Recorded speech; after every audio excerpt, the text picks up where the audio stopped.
V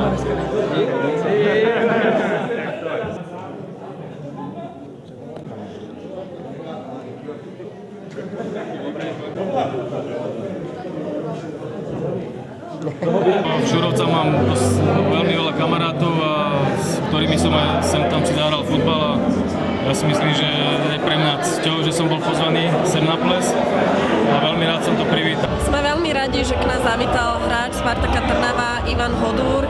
Je nám veľkou cťou, že prijal naše pozvanie na náš interligový ples, pretože väčšina z nás sme veľkí fanúšikovia, srdciari tohto klubu a veríme, že jarnú sezónu odštartujú víťazstvom nad Nitrou a už sa Trnave bude len dariť.